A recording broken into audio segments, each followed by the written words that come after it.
So when we talked about, I don't even remember what the names of the three groups of exercise: integrated, isolate, I don't remember. Function.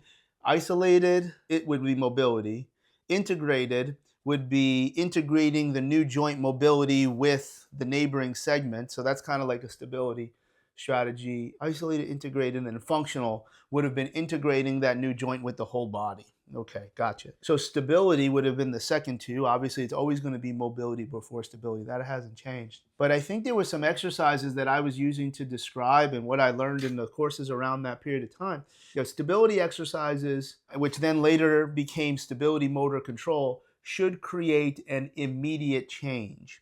And I think particularly in the post-surgical world, the APTA world of physical therapy, stability exercises are often confused with exercises that have what appears to be a higher EMG for particular muscles in a pain-free situation compared to a painful situation. That's not a stability exercises. That's a phasic movement that is purporting to strengthen a muscle that isn't even weak. That was a mistake. So something like T's, Y's, and W's. These are not stability exercises. They're moving your shoulders in different positions. And if you go back to, I want to say 1985, I don't remember, 95. Tab Blackburn measured those different positions with one arm and prone. So it wasn't over a Swiss ball like you saw in all those athletes' performance stuff. It wasn't doing two arms with dumbbells. It was with one arm hanging off the side of the table to the side, 90 degrees, thumb up and neutral. It was 120, thumb up and neutral,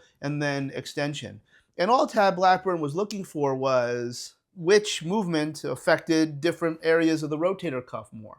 It wasn't this rehabilitation piece. But then I think stability exercises to this day are grossly misinterpreted. Number one, stability does not mean holding one position. It could be holding one position like a plank, but stability is control in the presence of change. Stability and motor control exercises should work instantly to improve a desirable expression of movement. That's different than strengthening something that doesn't even move. It only has isometric function. Think of one of your favorites like this. This is for shoulder stabilization, and you have your serratus punches or protraction of the scapula. Except when I punch you, that's when I need the serratus anterior the most, where it's isometric at the point of contact. And it's this paper-thin muscle that doesn't have significant force production necessary in a pain-free shoulder or a shoulder that exhibits tons of force, like Drago smashing that force transducer in Rocky IV.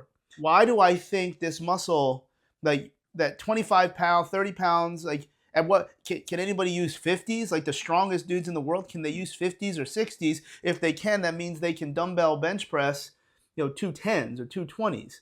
That's not a stability exercise. That's something I tend to fall into a certain voice after I was talking about the FMS stuff, because it's stuff that I thought I believed, but I think as time has gone on, again, things that you change, and in this case, more the definition. It's not that T's, Y's, and W's is this bad, awful thing. They're just a warm-up. Even if you can put weights on it, that makes it a better warm-up. That's not a stability exercise. That's just uniquely stimulated, maybe outside of neutral type of movement that may prime the mobility that you have, might prep the nervous system, it might rehearse the movements of your impending training or competition.